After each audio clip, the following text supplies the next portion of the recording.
C'est également une opportunité d'échanger avec les actuels et futurs chefs militaires sur l'évolution de notre outil de défense, évolution à laquelle je suis particulièrement attaché.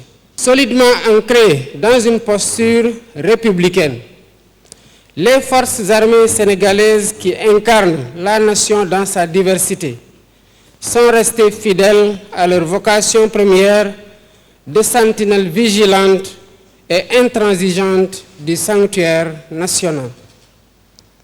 Depuis notre accession à la souveraineté internationale, elle veille sans défaut sur l'intégrité et au respect de nos engagements internationaux. L'outil militaire patiemment bâti depuis plusieurs décennies par les premières générations d'officiers, que je salue affectueusement, a assuré avec bonheur l'acquis le plus précieux de la construction de notre jeune nation. Je veux dire notre stabilité.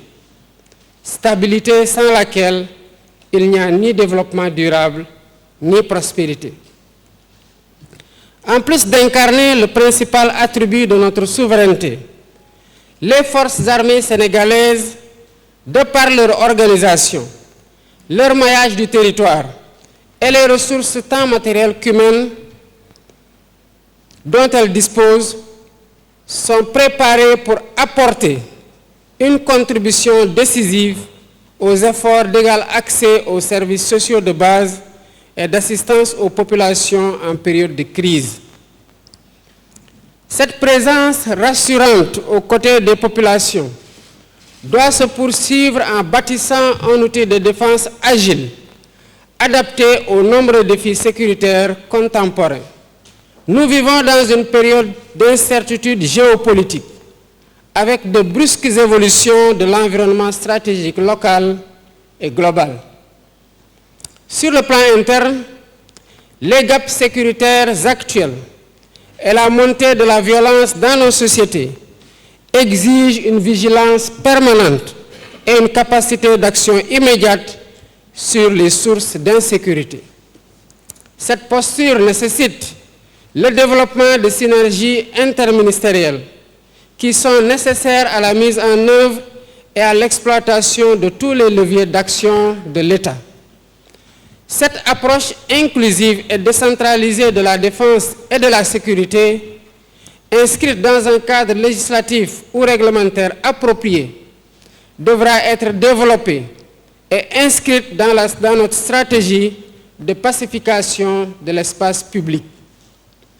À l'international, les évolutions fulgurantes de l'environnement géopolitique mondial et sous-régional créent des vulnérabilités qu'il faudra limiter par une adaptation stratégique qui passe par un effort budgétaire conséquent en matière de défense compatible avec nos ambitions. Elle requiert surtout une maîtrise graduelle des technologies de défense pour réduire nos dépendances. J'invite donc le ministère des Forces armées, en relation avec les départements de la recherche scientifique et de l'industrie, à bâtir rapidement des cadres de coopération nécessaires pour développer des capacités endogènes de production des équipements de défense dont nous avons besoin. Sans industrie souveraine de défense, nous ne pouvons garantir notre liberté de choix et d'action.